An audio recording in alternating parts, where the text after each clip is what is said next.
You're listening to Girls with Grafts, a burn community podcast created by Phoenix Society for Burn Survivors, a leading nonprofit dedicated to supporting the burn community. In this podcast, we'll talk with burn survivors, share resources to help with supporting and improving burn recovery, and discuss how to prevent burn injuries.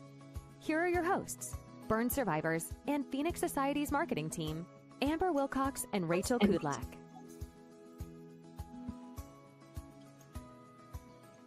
Hello, everyone, and welcome back to Girls with Grafts. I am Rachel Kudlak. I'm one of the hosts of the show, and today I'm joined by my lovely co-host, Amber Wilcox. Good morning. I'm super excited for today's podcast. This is a topic that is very near and dear to my journey. So I'm very excited to have Jen Hartley on the show today. But before we introduce her, Rachel, could you go ahead and introduce our podcast sponsor for today? Yes, so today's podcast is powered by the Burt Martin Foundation. The Burt Martin Foundation was established to assist those who help others and provide financial support for nonprofit organizations. We're honored to have the Burt Martin Foundation as a longstanding Phoenix Society partner. So without further ado, as Amber mentioned, we do have Jen Hartley on the podcast today. Jen is a burn survivor, author, massage therapist, and massage therapy instructor. Jen was born to a 16-year-old mom, and the trajectory of both of their lives changed on May 30th, 1973.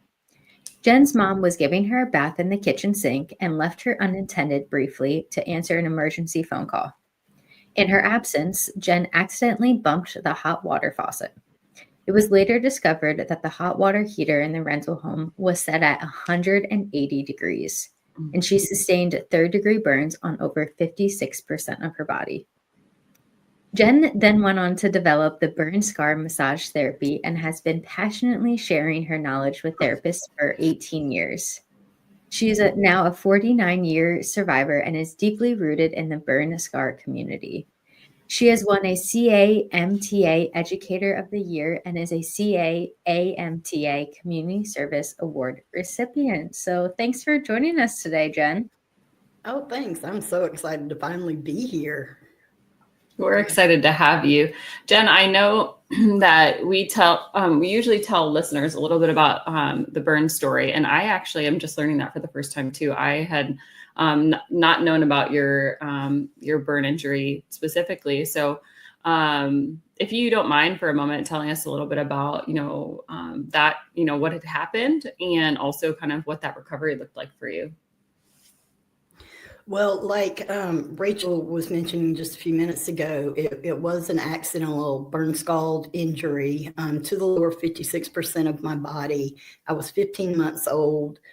One of the benefits of being that young is I don't have any memories and I don't have any like PTSD triggers for me. But of course, as we all know, it did increase how many surgeries I had to have growing up. But, I don't have any memories where I wasn't a burn survivor. So it's like this was my normal. And so as far as how the recovery and everything looked for me, it's really hard to differentiate for me. I just knew I just had to be away a lot when I was young, having the surgeries and the recoveries. But I had an amazing support system. So I was really blessed. Yeah. No, and I relate so much to that too. It's like, because I was burned when I was 3 and it's all, you don't know a pre-burn survivor life when you're burned as a child. Mm-hmm. And even when, you get into your teens too, you're just really finding out who you are. So, but then like you said, on the negative side, then you're constantly going in for surgeries like every year throughout your childhood, because as we know, burns don't grow like our skin does. Exactly. And then you have to explain to all of your classmates why you're gone sometimes for several weeks or a month or 2 at a time. I think that was the biggest adjustment for me. And that was the biggest thing that made me feel different is I was always having to be gone away from school and having to work with the tutors at the Shriners. And, you're kind of missing that one-on-one and everything you go through you know, all of your phases as a young adult, you're kind of missing them because you're in a hospital. Yeah. Right. Yeah. And I do want to call out too, it's just National Burn Awareness Week, a little bit over a month ago, but this year's theme was all about, fire safety and burn safety at home. And the water heater is such, I don't know much about it. I know what it is, but especially when you're in rentals, it's really important to make sure that those safety measures, because can't remember off the top of my head what they should be set at, but 180 is way, way too hot and can cause a burn so quick. Yeah, it should be set at around 120. They should be set at around 120. And one thing that when I teach my burn scar classes, just like you said, most people don't know what it should be set at, or even if they do, they may not know what theirs is set at. I always encourage my therapist in my class, go home, see what yours is set on. And especially if you have to replace it, because before I moved back from California, we had to replace our hot water heater. And I didn't go to check it the next time I went to get in the shower. And I realized that it was set. They had it set all the way to high. And it had like the 120 and all that. Yep. I've been in hotels and you go to Airbnbs or whatnot, where you get in the shower and you're like, holy crap, that's really hot.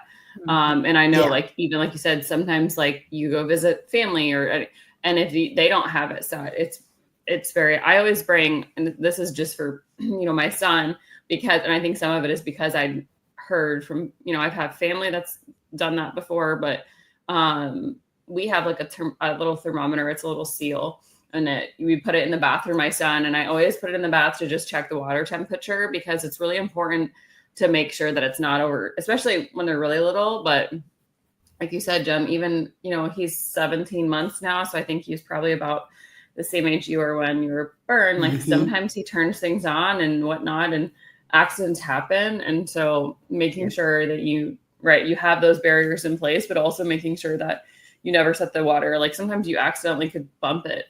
So I always check the water before he gets in and make sure it's not abnormally hot for him. Because that's what I give away for. That's what I give away for baby shower gifts, is the little rubber duck. Well, that's awesome. I think I'm giving away the octopus. It's got the little thing on the bottom. Yeah. The little seal. Yeah, it's perfect. And it works so good, just to have a good pulse on where the water's at, because sometimes you don't realize it and it gets up to 120 even. And even that is hot for them, right?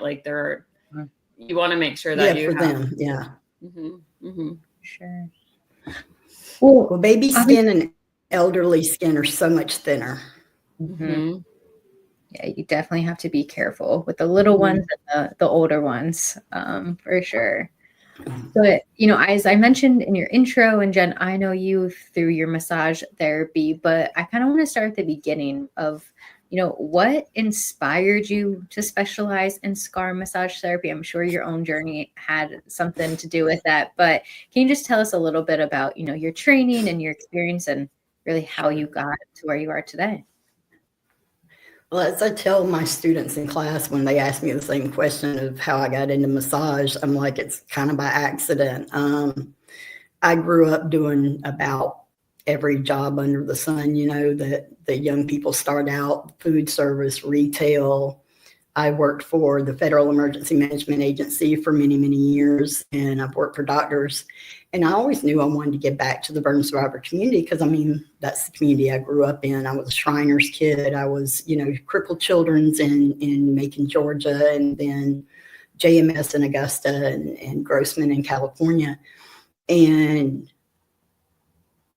the amount of care that we get in a burn unit and the amount of heart and compassion that our burn unit staff has. It takes an incredible person to work at a burn unit. And I was walking along the hallways of my burn unit one day, and one of my favorite nurses, she was sitting there just over, doing her charts and everything. And I just walked over and just started rubbing her shoulders, and she's like, wow, you have great hands. Have you ever thought about being a massage therapist? And it was something that clicked, because as burn patients, we know that you can have the most loving, compassionate nurse, physical therapist, occupational therapist, doesn't matter. but the treatment they have to do on us is painful. And I want to be able to figure out a way to work with the rehabilitation team, but to do it where it's not something somebody dreads when you walk in the door, of their hospital room. Because, I mean, as much as we love our physical therapists, they're not our favorite person to see walk in the door. But who doesn't get excited to see a massage therapist? And Chris and I, my business partner, Chris, who's also a burn survivor, many of y'all know her from World Burn as well. We were able to take this and we wanted to really implement something that was as pain-free as possible. Because some people get it in their minds that massage has to hurt, and it really doesn't. But so turns out the massage school in Augusta, Georgia was like 2 blocks from the burn unit itself, which I thought was assigned to. And I was really blessed to be the very first scholarship recipient from the Flicker of Hope Burn Foundation out of Virginia. And they paid for me to go to massage school. And when I went to massage school, because those of us who grew up as burn survivors, we kind of get desensitized to a lot of things because this is our normal. And when I went to massage school, I knew I'd have to practice on people. Never once dawned on me that I was going to have to be vulnerable, that I was going to have to get on that table. And it kind of brought up some of those little, nagging old feelings, about, oh, are they going to be grossed out by me? Are they going to be scared of me? Do they think I have something contagious? All of that. And I think I felt it more in massage school than anywhere else, because in my head, I'm like, okay, we're already having to learn where muscles are, attachment points, and what they do. And it's hard enough feeling that on different bodies. But then you add somebody like me, whose complete lower body is nothing but scar tissue. And now I'm in that mindset of, okay, what's these therapists who are having to work on me thinking, and we had just learned about emotional release and massage. And I'm, in my head, I'm like, oh, come on, massage is going to make you cry. Who's going to cry after a massage? I was the first one to cry in my class. The guy who worked with me, he didn't know anything either about scar tissue. And all he did was he just grabbed my foot in his hands and he held it cupped in his hands. And just these big tears came out of nowhere. And the owner of the school came over and she goes, do we need to stop this? And I'm like, no, this is what I want to do. I want to work with my burn survivor families. And this way, if I have a burn survivor having an emotional release, I can actually say I've been there. So I love that. I have to say, I myself go to a lot of massage, and the first time that I went to a spa, right? Not like the therapeutic massage that I got with my, through the healthcare team. When I went to a spa for the first time and had to and for those of you that have never been to a massage, you have to take your clothes off for the most part, right? And go under the blanket with what you feel comfortable. But they always ask you, is there anything I should know? And it's very hard to have to explain it and not get into the details of it. And there are days where I just don't want to talk about it, right? And it is important, I think, right? And Jen, you can probably speak to this, where it is important for your massage therapist to know what they're working with, because if they get to a part of your body that should not be massaged, right, you kind of have to say something. But I always have a really hard time if it's somebody new, having to go through it every time. And I purposely like to go back to the same massage therapist so I don't have to talk about it every time. But it can be a very vulnerable place to be in. And especially when you're in a class, I can imagine that is very difficult for you. I want to touch a little bit about your massage, because massage is something that, again, I said was very important to me, and still to this day is something that I swear by. What types of scars? So do you just, or have you just seen burn scars in your work, or are there other types of scars that you've worked with? And can you tell us a little bit about how the different scars that you've worked with respond to massage therapy? Sure. We work with any type of scar tissue. It doesn't have to just be burns. We have radiation scar tissue. We work with surgical scars, just somebody that's in any kind of an accident that is just left a scar. We work with a lot of cancer patients that have had tumors removed, those type of things. But if you want to get into like specific scar types, like, in burn care, we know we have hypertrophic, the thicker scar tissue. We have the keloids that are very similar to hypertrophic, where a lot of people get them confused. I mean, to this day, my mom, if you ask her about my burns, she'll tell you I have 3rd-degree keloid scars because they are so similar. And then you have the atrophic, the sunk in, that we call it the shark bite is what we like to call that one. And I have one on my thigh. And with the deeper sunk in atrophic scars, because sometimes you can be missing subcutaneous muscle and fat, and even sometimes bone in some of those areas. Those are going to be usually very thin, missing a lot more muscle. So if you don't have muscle in those areas, you're not going to be doing a lot of work in those areas anyway, because sometimes there's no muscle. Like if you have somebody has an atrophic scar to their abdomen and they're missing all of that muscle tissue, then you're not going to do a lot of deep work there because you're going to damage the underlying organs instead of working on muscle. Things like the hypertrophic, the thicker scar tissue that most of us have, those are the kind of scar tissues that respond really well to the deeper work. But what I want to emphasize to, especially to a lot of burn survivors, is when you're getting massage, deep tissue doesn't mean it has to hurt. It doesn't have to be painful. It just means you're going deeper to each restrictive layer. Because sometimes burn survivors, we get that a little confused because we think everything has to hurt. So if it doesn't, we think something's wrong or it's not, doing the job that it needs to do. And so, and we really emphasize when we're training too, that we want our burn survivors to be very vocal. Whether it's in the classroom setting and they've come to volunteer for that day, or if you're seeing your own therapist, it's okay. You're not going to hurt their feelings, because if you don't, you're not getting the benefit that you need if you're not vocal in your massage to your therapist.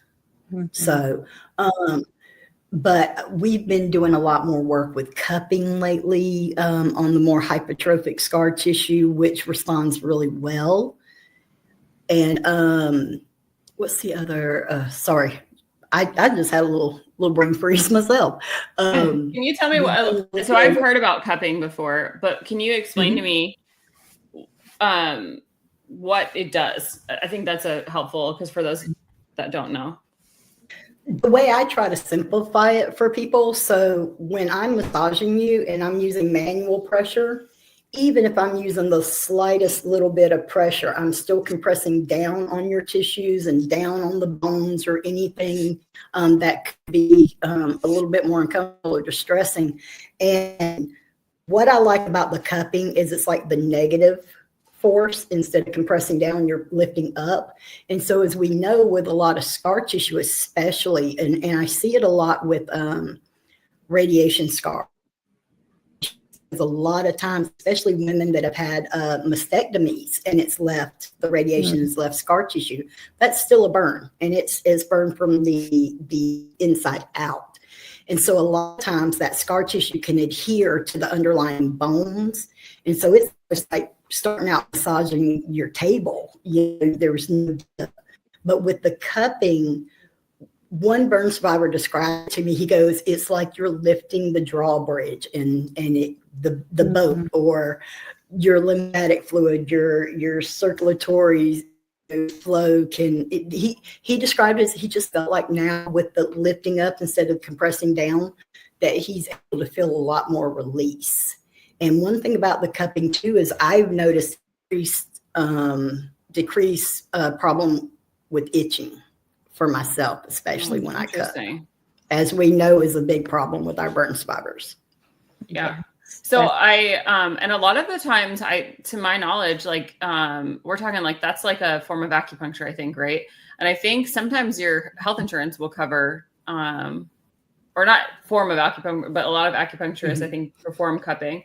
And I'm pretty sure that sometimes health insurance will cover, it depends on the state and your health insurance.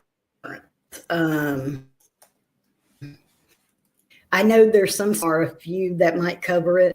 It really depends on your state. And I mean, there's some states where you can't do cupping as a modality right now because, everything's still, some things they see as still not experimental for the word, but I guess maybe a little new and still doing a little bit of research. But we have found that with the hypertrophic, it does really, really well, but it's something you wouldn't use on like contractures.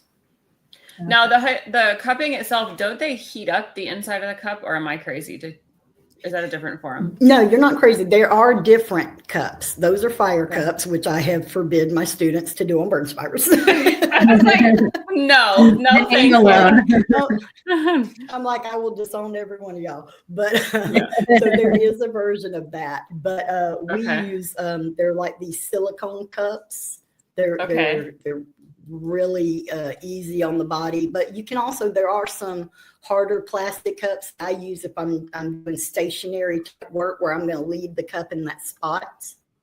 But I also like to do the silicone cups with I lift it just a little and I'm able to glide it.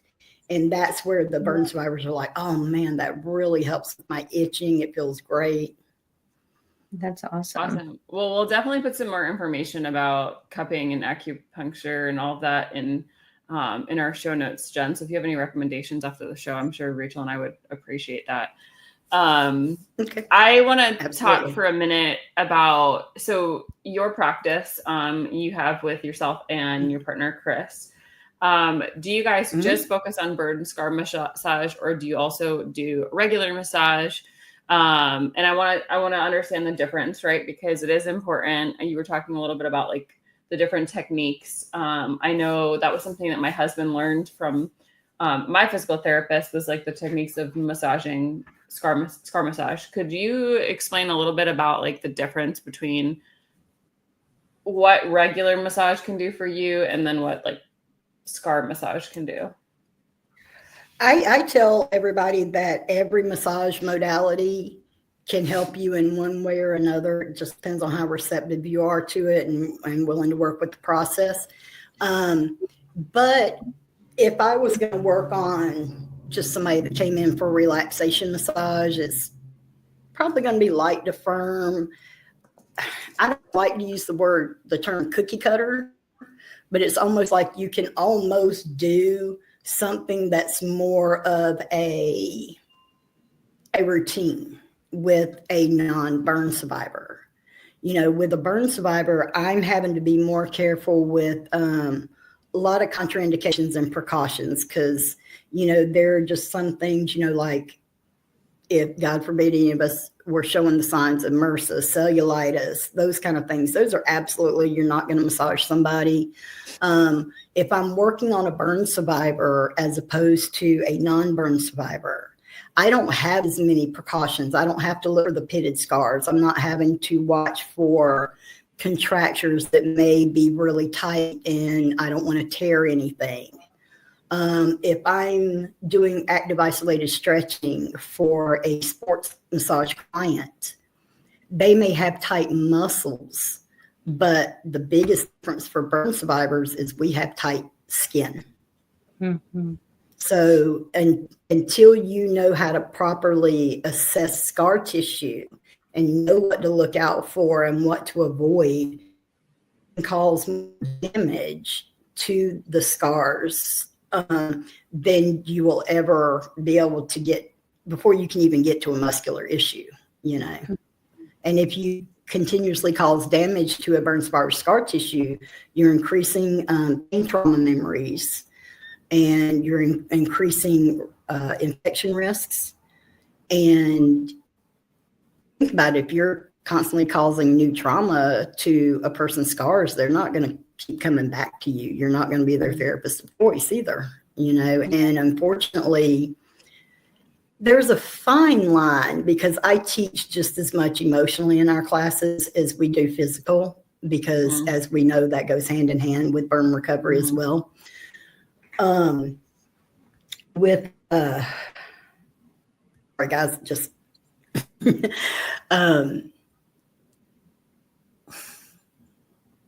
this happens occasionally. When we're working with our burn survivor clients, we're able to oh, I know where I was going. So sorry. So if I was going to do stretching with somebody that is not a burn survivor, I know where their muscular endpoints are supposed to be and about where their range of motion is supposed to be. But, you know, you may have a burn survivor that comes in and has contractures under their armpits, and you got to be very mindful of those kind of things. You don't want to overstretch and cause any more damage. Yeah. And, you know, I want to talk about the physical benefits of massage, but can you talk a little bit more about that emotional healing that survivors can? I think that's important. Well, you know, for a lot of us, you know, our families are told when we leave the burn unit, you know, you need to massage your burn survivor, but they're not given proper instructions. They're not even given any much of a little bit of any kind of help with knowing what they're supposed to do, what's allowed, what's not allowed, what to look out for. And sorry, can you repeat the question again? Just talk about like that emotional. No, you're totally fine. But just talking about like that emotional healing that can come from massage therapy for survivors. Like you talk about how you teach. Oh, the emotional. Sorry. Okay. Yeah. Thank you. So on the emotional side, for my mom in particular, you know, my mom was very young. She wasn't given proper instruction on how to do it. And she already felt the guilt from my accident as it was, you know, so she's looking at me and feeling that every little bit of pain I'm in is her fault. So the last thing she wanted to do was actually have to touch me and cause more pain. So one of the things that we do with massages is we've started another class where we train members and their family members how to take care of the burn survivor. And I honestly feel, and this is because of my relationship with me and my mom, that I think that can create an even deeper bond with family members and their burn survivors, because so many times our family members almost take a back seat to the doctors and our hospital staff, because they look at them as they're the knowledgeable ones, and they are, you know, they're very smart. But I think that takes a little bit of any connection or any way of our families really being able to participate. Because I know, seeing my mom's guilt, you know, when I got old enough to change my own bandages and do this and do that, I did it to save her. That hurt. And so I don't want any other family members to just, because I know I grew up going, oh, people are scared of me. They think I got something contagious. And so I limited touch by being independent. And there's nothing wrong with that, but let our family members who want to love on us and take care of us the only way they can. And so my hope and my goal is to eventually be able to offer our caregiver class as an in-service at all burn units one day. That way our family members do have that deeper emotional connection with our recovery process. Yeah. And I know, Jen, that maybe during COVID, we had a virtual caregivers massage session. So I'll make sure we have that linked in our notes, because that's a really great resource for especially the caregivers who want to help, but like you said, don't know how to, you know, properly massage. And I think that brings up a good point, because so my husband and I early on, and I think I've talked about this on the show before, I had two options. I could either get like the physical therapy element of my recovery, or I could get home health care. And my husband, thank goodness, was capable of doing the home health care aspect for me. And at that point in time, I wasn't getting anything, in my opinion, beneficially from that home health care. So we made the decision to switch and do physical therapy. And I was blessed. The physical therapist that I talked to had actually had experience in scar massage. And not all do. And she actually had some experience in physical therapy for folks that had had scars. And that's very rare, right? But she actually was able to teach my husband at the time some techniques of what he should do, because we all know, like, you can go to the massage therapist a certain number of times, right? Or the physical therapist, but it's important to do it every day, right, Jen? And so my husband learned techniques every night before bed. We would use the special lotion that we got from the burn team and would massage my scars every night. And I, to this day, swear that's why my scars are in such good health, because of the constant, like, physical element of he would help continuously massaging my scars every day for about a year. Like, we continued that. But it was really important to me that he learned what to do. And so I think from you, like, right, that class, the caregivers class, like, you can still perform scar massage on your own, correct? Obviously it's important to get it from a trained professional, but I think that class is important because one, not everyone has access to a licensed scar therapist or massage therapist near them, correct? But yeah, I guess my question for you in all of this would be, like, what techniques do you recommend? Like, if somebody's wanting to start, that caregiver class is a great option. But is there something that, like, if someone learns today, hey, I have these older scars, but I think scar massage at any stage is important, correct? And so do you think that it's more critical, obviously, when you first happen, but what if I listen to this podcast today and I'm 10 years out and I decide I want to start scar massage? Do you think that's something that could benefit someone?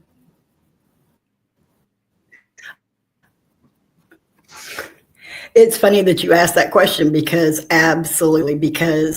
we have someone that is able to volunteer occasionally for some of our classes, and she started getting massage like around I think she said the 3 to 4 month mark post injury. Of course, once her doctor cleared her to be able to be worked on.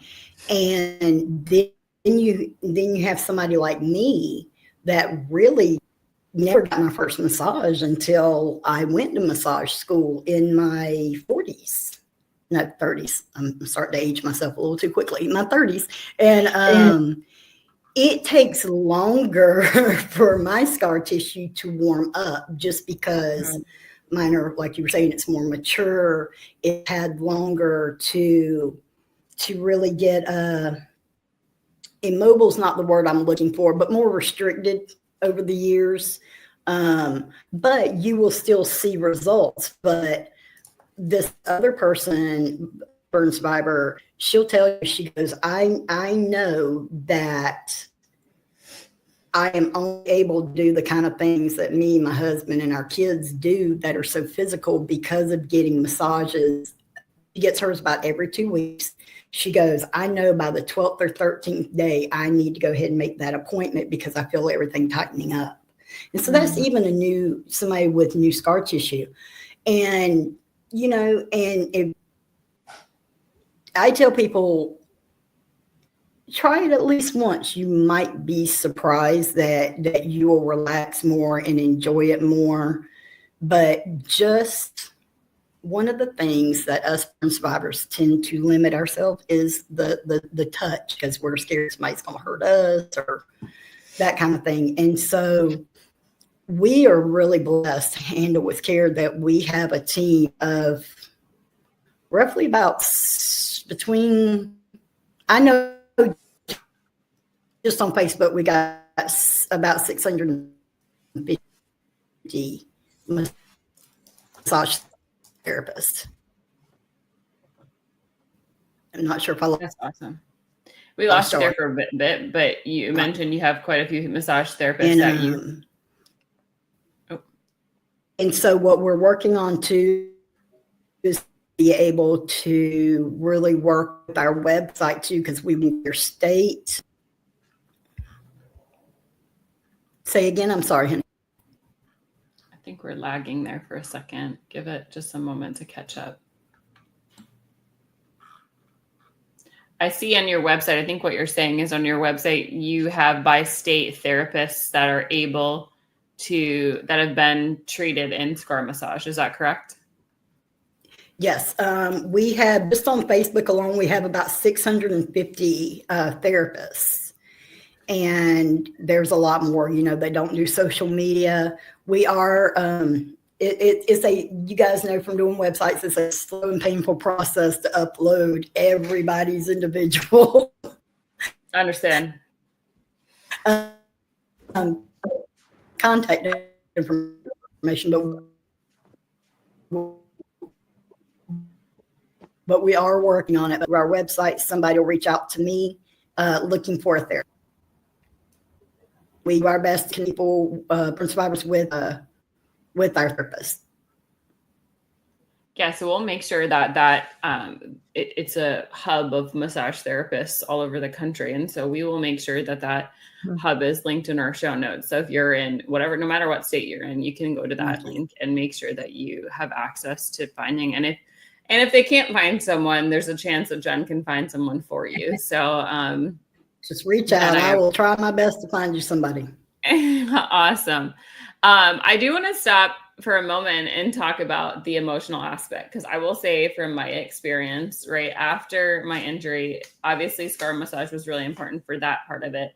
But as someone that is a huge supporter of scar massage, but also just massage in general, I myself know that the process of going to get a massage is very therapeutic for me. And even now, I'm how far post, we all have stress, we all have trauma, right? I find that just the act of going to get a massage, dedicating an hour to myself and just relaxing in quiet time helps reset me. And I continue to do that. I try to go once or twice every couple months. And these days it's even harder when you have a child, but I love going and just spending that time.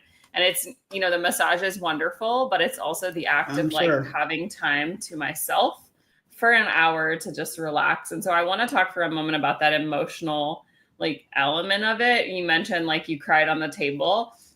There are some days where I walk into that room and I just want to cry and I just sit on the table and cry in quiet. Right. So, can we talk a little bit about what is happening in that emotional element of the massage? It can be so many different things. For some people, it's the fear of the unknown. If they've never had a massage before, it's the fear of, you're undressing to a certain state of undress. But we do tell people you undress to your level of comfort. So we've massaged burn survivors over their compression garments if they weren't ready to take them off for that hour. We make that about that person and work with their comfort level. That way, we want you to feel what you feel emotionally and whatever you need to let go, because it's kind of like our toxins we need to release out of our body. We need to release emotional toxins as well. It's not just the physical ones. And we try to create that safe space with our therapists because, there's so many of us, especially burn survivors, that we feel like we have to put on a certain front. We got to have that brave face on. We can't show the emotions or somebody's going to think we're not strong, and that's so not true. One of my favorite quotes is it's okay to have cracks because that's how the light gets in. It's also okay also to have those cracks and let those emotions that we don't need to hold on to anymore. We need to let those out, because even our emotional state, our emotional being will tax our bodies. And we're already going through enough. We don't need our bodies and our minds attacked even more. And one of the things for me, finally starting to get massages, because I'm not going to lie. I'm not going to sit here and say, oh, I'm the most well-rounded burn survivor. I do great with massage now too, because there are times when I have to get on the table in my own class because we don't have enough volunteers maybe for that particular class. And Chris used to point out, she goes, when you get on the table, she goes, that's when your mouth just goes da da da da da. She goes, because I can tell that your nerves still in a little bit, you know. And but it was also a freeing thing for me to finally be able to get on the table and go, okay, I can get on the table now. I'll never forget my massage when the school said, if you had told me the first week of school that Jen would volunteer to jump on a table, you know, instead of practically having to be dragged onto the table, you know, she believed it. And, you know, honestly, looking back, I wouldn't have either, because, you know, that first week it was almost so much emotionally, because I hadn't been touched so long. I hadn't had to have surgeries in so long, like, you know, I had been having when I was younger. So it was just all of those emotions, you know, and are they accepting still comes in. But I can tell you that your massage therapists out there, they want you to feel better. They want to help you. They want to help your recovery. And when you know you have that support system even with your massage therapist, that's going to help your emotional journey. Jen, I want to for a moment. Oh, I'm getting some feedback there. I know we are consistently getting questions about what lotion should I use. So you heard it here first. What do you prefer when it comes to lotions? Do you have a favorite lotion that you use? Would love to hear kind of from a massage therapist. We this asked in class a lot by our therapists. They're like, what should we use for our burn survivor? And obviously the more all natural, the better. The fewer ingredients, the better. You're going to have burn survivors that may come in with something that they love on their scars. It may not always be conducive to massage. But one of my favorite things to use, especially when I have people with facial scars, is I love bio oil. Bio oil is one of my favorites, you know, because it does help with the redness. It's very light. I don't feel like it's very heavy, because I know for me, growing up, two of the things I hated to do most to my skin was put on bug spray and sunscreen, because I knew we needed them, especially me living in the growing up in the South. But and you guys can tell me if y'all experienced this as well. I always felt like wherever I put anything on my non-burn skin, it almost felt like it was stifling it. It's almost like my skin couldn't breathe, you know, because our scarred skin doesn't breathe that well. So what I had found was the thicker creams, some of them kind of weigh heavy. So that's why bio oil is one of my big things. There's a lot of massage cream brands out there. I like Biotone is a good massage cream. Bon Vital is a good one. I have some burn survivors that just want me to use coconut oil. So you really kind of have to go with what somebody prefers. I know when I was in the hospital and even just post, they wanted me to use coconut butter. And I, to this day, like can't use it anymore because I think it smells like a Hershey's chocolate bar. But I can't stand the smell anymore because it brings back those memories of like being massaged in, you know, the wound room, we called it. And I can't, it makes me sick. So I can't use that anymore. But if you like to smell like a Hershey's chocolate bar and it doesn't give you trauma, by all means, we know it was real good. It's really good. But it is, yeah. And I think you bring up a good point. That's always a good reminder on the show. Sunscreen is always super important. I know my doctor always recommended the Blue Lizard sunscreen, which I love so much.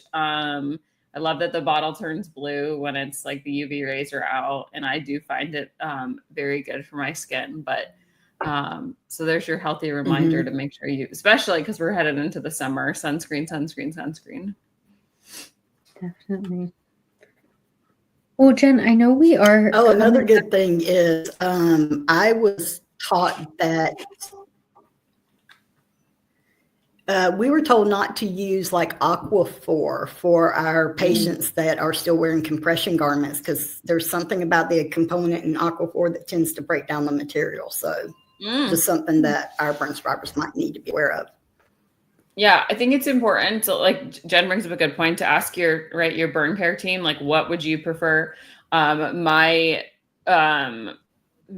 team always gave me great recommendations of what, they wanted me to use, but it was always up to me, like whatever worked good for my skin. So some things work better for some folks' skin than others, right? Some things are too thick, makes you feel like you can't breathe. So I think it's always important to ask your team, but also to make sure that you, I always asked around. That was like my number one question I like to ask other survivors, like, what do you use? And so it's always good to make some burn friends and support groups. Oh, and one thing I'd like to point out too. Another thing too is if you are a burner and you go to see a massage therapist and you take them, like Lubriderm, I know some burn survivors like to use Lubriderm. It's really good to hydrate your scars, but it's not conducive for massage because you're going to have to keep applying it. And you know how sometimes if you rub lotion on for too long, it starts pilling up a little bit, does a little ball. So if your massage therapist does say, I know you really like this, but can I suggest this? It's not that they don't want to use what you're suggesting. It's just sometimes you may not get the best hydration and the best glide during massaging, because we need that glide. We don't want to pull on the scar tissue. So, if you take something in and they say, would you mind trying this? Just don't be offended by it. That's a great call out, because I think that's again, something only a massage therapist would know. Yes. So, well, Jen, I know we are coming up on our time here and we do have some final questions, but I just kind of wanted to see if there's anything else you wanted to share with our listeners, any other tips like that with lotion, or maybe things that our listeners need to know. Well, I'm hoping that I'm going to start working on massage creams again. We had that in the beginning of our careers. We had this little massage cream that we would make up that everybody liked. We also are working on the publication of a caregiver's manual for our burn survivor families. That's kind of a step-by-step guide and has answers to a lot of these questions as well, that we can help with, and just whatever Handle with Care and our team members can do, we are more than happy to help with our burn survivor community, because that's when we got started and that's our goal. Yes. Well, that's so appreciated. We'll definitely put contact information in our show notes of how to get a hold of you and your team. We always ask our survivors 2 final questions in this season. My question for you would be, is there one piece of advice that you would give someone, if you were having a conversation with a survivor, maybe as a massage therapist, what would be the advice you'd leave with them?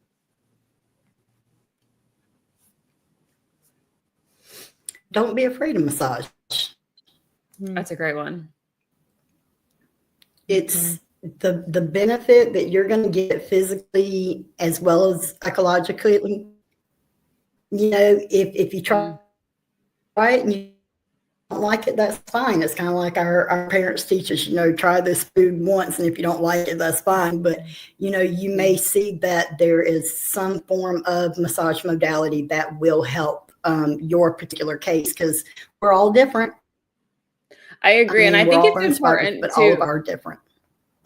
I think it's important too, Jen, because I've run into this before. If you don't like a massage therapist, it's okay to say you want to try someone new, or it's okay to have preferential, like, hey, I don't feel comfortable. I know after my everything that happened, I didn't feel comfortable always with men, right? I had a hard time. I'm like, oh, I think I think I feel comfortable with a woman who maybe doesn't have the same like judgments around, different parts of my body that were sensitive that I had.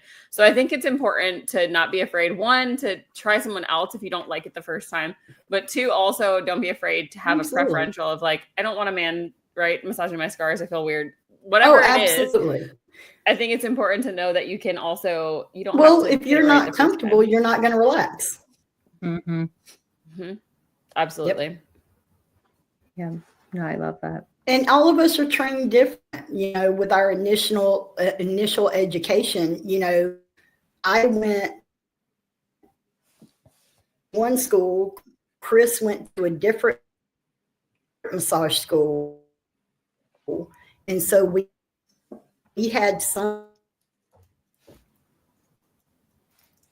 Mm-hmm.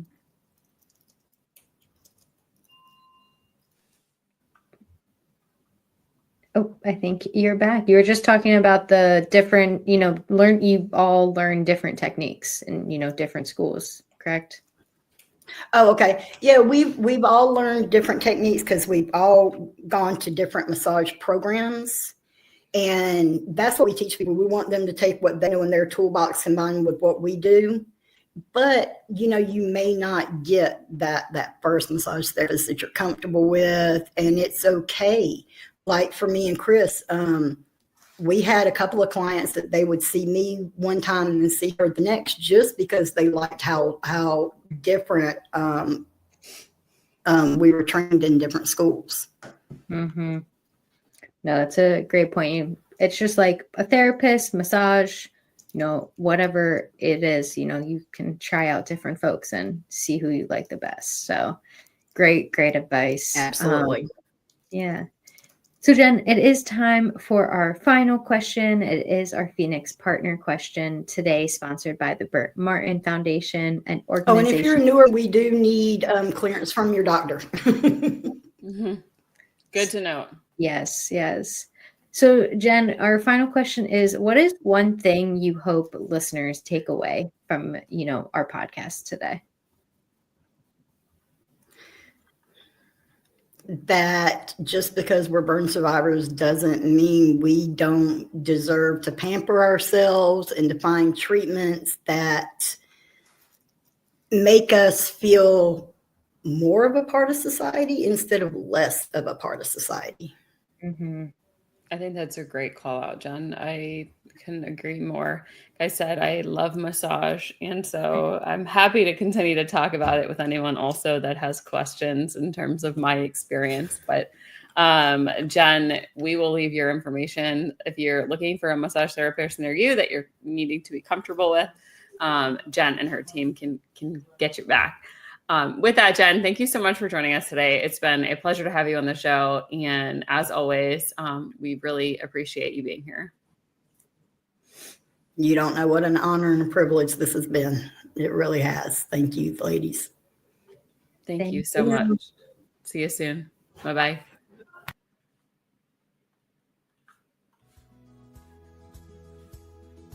Thanks so much for tuning in to this episode of Girls with Grafts. If you are enjoying this content, please feel free to rate, subscribe, and leave a review wherever you listen to your podcasts. This helps others find the show, and we greatly appreciate it. Thanks again for listening, and we'll catch you in the next episode.